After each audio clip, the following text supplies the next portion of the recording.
په پاکستان کې د افغان کډوالو پر وړاندې د تاوتریخوالي دوام په اړه د بحث لپاره سره په ژوندۍ بڼه د سکایپ له لارې د سیاسي چارو شنونکی احمد خان اندړ صاحب راسره دی. اندړ صاحب تاسو ته ښه راغلاست وایم. له پاکستانه د افغان کډوالو د ستنېدو وروستۍ څپې پر ماشومانو او کورنیو څه اغېز لري او ماشومانو او کورنیو لپاره د روان کړکېچ اوږدمهاله پایلې څه کېدلی شي؟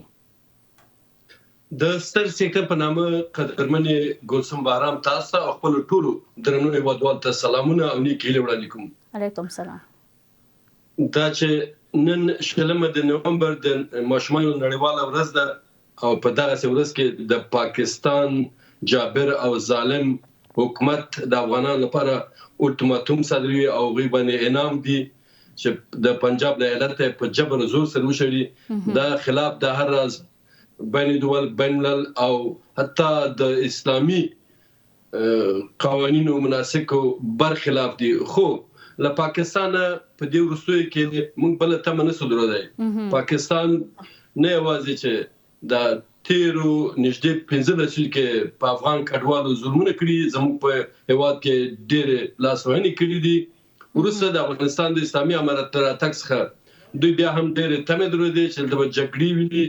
او افغانان په خپل کې جنگيږي. دوی بیا هم د افغانانو له وینو څخه ګټې پورته کوي، خپل چارت د اقتصاد به چرخ خښولي. نو ځکه خو تاسو وینئ چې زموږ حریم هم ناس کړ، زموږ خلک هم شهیدان کړل په نړیوالو سټیجو کې. په افغانانو او په اسلامي امارت بې ځایه بې ثبوته تهمتونه کوي. د پنجاب یا د پنجابیانو څخه همداسې تمه کېدای شي ځکه 2 اونۍ وړاندې مریم نواز د نواز شریف لور هم اعلان وکړ چې حتی په جماعتونو کې اعلانونه کوي د افغانانو سره راکړه ورکړه تجارت او حتی هیڅ مه ورباندې پلوري. یعنې دا چې دوی ډېر ظلم کوي په افغانانو. تېرې 2 ورځې وړاندې په سپین بولدک کې زموږ د افغان کډوالو ماشومان د یخنۍ څخه مړه شول. دا ټول هغه څه دي چې پاکستان غواړي زموږ مهاجرین یا کډوال دوی اعلی د فشار وګرځوي او کومې غوښتنې چې ټول یې ناروا دي د افغانستان په اسلامي امارت باندې ومني. خو زه فکر کوم چې دوی لکه اوبو چې وړي وي هرې خواته لاړ شه چې هېڅ یې هم لاسته نه راځي. زموږ د تجارانو مالونه بندول او موږ به نوې لارې پیدا کړو لکه د چابهار د منځنۍ اسیا همداسې د چین د واخان بندر. پاکستان به لکه څنګه چې تورمخی د همداسې به تور مخ پاتې کېږي. زموږ کډوال باید د ملګرو ملتونو توجه ورته شوی وای، د مهاجرینو ادارې هغوی ته باید داسې په ترتیب سره د راتګ لپاره شرایط آماده شوي. په دا رقم ظلم چې ټوله نړۍ ورته ګوري، موږ هیله من یو چې نړیواله ټولنه، ملګري ملتونه او هغه درواغجنې د بشر د حقوقو ادارې چې نارې وي نن ورځ افغانانو سره دا رقم ظلم کېږي. پاکستان ډېر زیات ستونزې غواړي چې د افغانانو ته مخ ته واچوي. خو افغانان کډوال هم هغه څوک چې زه خپل هم کډوال یم، زما نه خفه کېږي. خو زه په داسې هېواد کې یم چې ټول حقوقو شرایط مې شته او په دغه شرایطو کې هم که چېرې ماته شرایط آماده شي زه خپل هېواد ته ستنېږم او د خپلو خلکو په خدمت کې وایم. خو زموږ ډېر کډوال چې په ایران او پاکستان کې ځورېږي دوی باید پوه شي چې خپل وطن ته راستانه شي او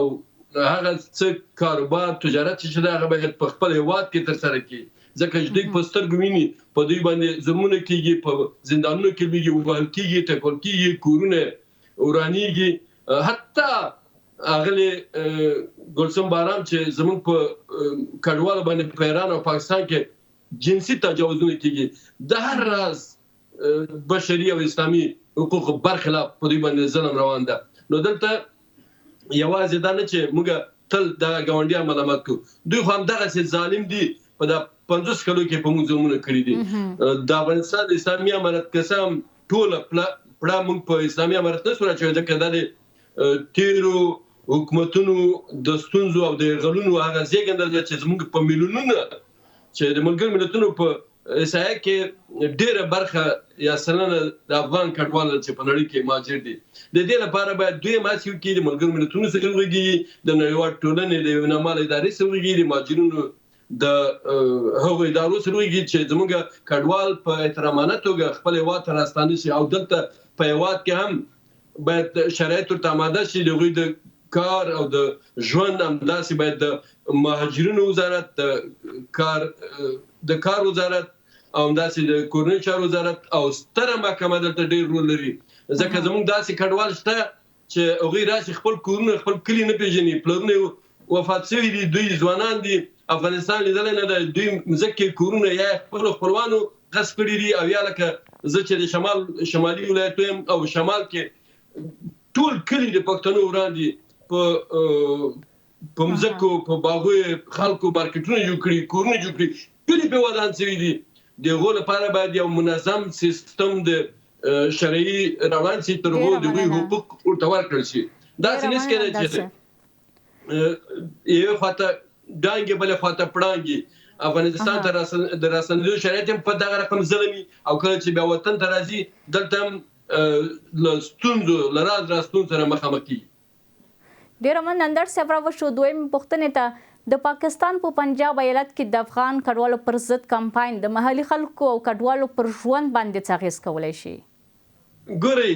افغان کډوال ډېر کمه سلنه هلته ښه ژوند لري نور هسې هم دوی ډېر شاقه کارونه کوي ډېر د ظلم لاندې دي ډېر تحقیر کېږي د هغوی ژوند زه باور لرم چې که چېرې هېواد ته راستنېږي ژوند به له ډېرو ښو شرایطو سره په مخ لاړ شي خو خامخا په لومړیو وختو کې به ستونزې ځکه چې زموږ هېوادوال هلته ډېر ښه کاروبار به شاید ولري او دلته به له نورو ستونزو سره مخامخ وي خو دغه ستونزې باید موږ ومنو د افغانستان لپاره زموږ د هېوادوالو راسنېدل ډېر ګټور تمامېږي ځکه چې زموږ قوا د کار همداسې کوم هېوادوال هم چې هلته سرمایې په کار اچولي هغه باید په خپل هېواد کې په کار واچوي یعنې په ډېر کم وخت کې به وکولی شي چې د پاکستان نه به دلته ښه ژوند ولري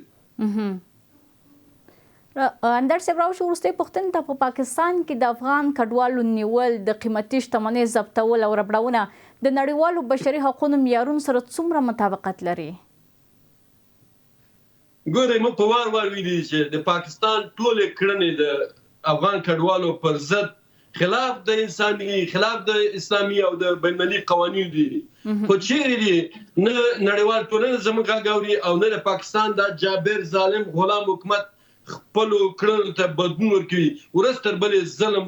او وحشت زموږ په مهاجرینو ډېر وي دلته د افغانانو دنده هم ده چې د افغانستان اسلامي امارت خپل غږ جګ کړي او د پاکستان له هېواد او د نورو هغو نړیوالو ټولنو سره خبرې وکړي تر څو دغه ظلمونه دغه وحشتونه نور په افغان کډوالو ودرېږي په ډېر احترامانه توګه باید راستانه شي دلته موږ د پاکستان باید ډېرې ګیلې ونه کړو پاکستان په دې وروستیو کې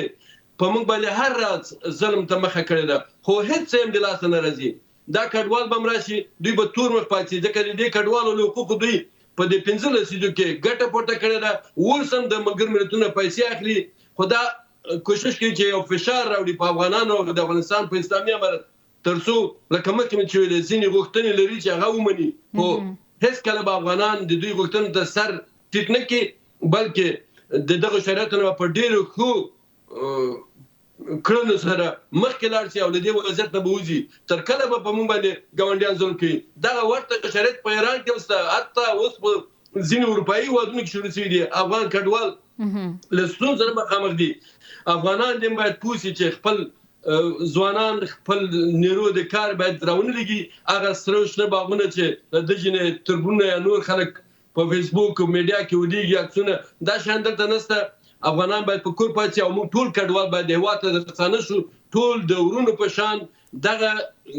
جنتي وطن باید آباد او جوړ کړو د نړۍ ډېر هېوادونه کوشش کوي چې په دغسې هېوادو کې سرمایه ګزاري وکړي لکه افغانستان چې معدنونه لاس نه ده خوړلی او دلته ډېر د کار او د سرمایه ګزاري امکانات شته موږ هم باید په دې پوه شو خو دا ټول اړه لري د افغانستان اسلامي امارت ته چې ښه شرایط اماده کړي دلته د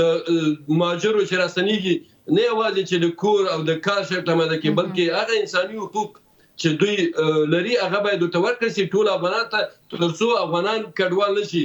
د افغانانو کډوالېدل باید ودرول شي زموږ هر حکومت چې راغلی ده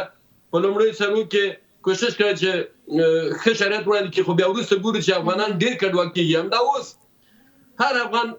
کوشش کوي هر ځوان کوشش کوي چې کډوال سي د دې لپاره یو لوی کمپاین پکار ده زموږ رسنۍ باید ډیر کار وکړي د افغانستان اسلامي امارت باید دوی ته د کاریابي هغه شعبات په هر ولایت کې فعال کړي ترڅو کوم ځوانان چې کار نه لري هغوی باید کار پیدا کړي د تعلیم شریک ته آماده سي او یو بل ډیره مهمه خبره قدرمنې بهرام چې زموږ هیوادوال چې پوهنتونونه لوستي بیا غو منتظر دي چې په هغه خپل رشته کې کار وکړي خو په پرمختللو هیوادو کې داسې نه دي کچېرې هر راز د کار شریک پیدا کړي ترڅو چې په خپل رشته کې کار پیدا کړي دوی شاقه کارونه کوي ځوانان باید ونه شي په خپل هیواد کې باید ډیر کارو ته مخه کې هم په خپل هیواد جوړ شي او دوی دا فکر نه کوي چې خارج ته راځي دوی ته ډیر د شرایط د کار آماده ولو که زموږ ډاکټر انجینر راشي دلته څو کال لسره تعلیم کوي خدای چې موږ په خپل وطن کې پاتې ډیر مننه کوم د سیاسي چارو شونکي احمد خان اندړ صاحب ستاسو له حضور څخه په خبرونه کې کور ودان مننه کوم له تاسو نن قدرمنې ګلسم بهرام چې ماته وخت راکړ مننه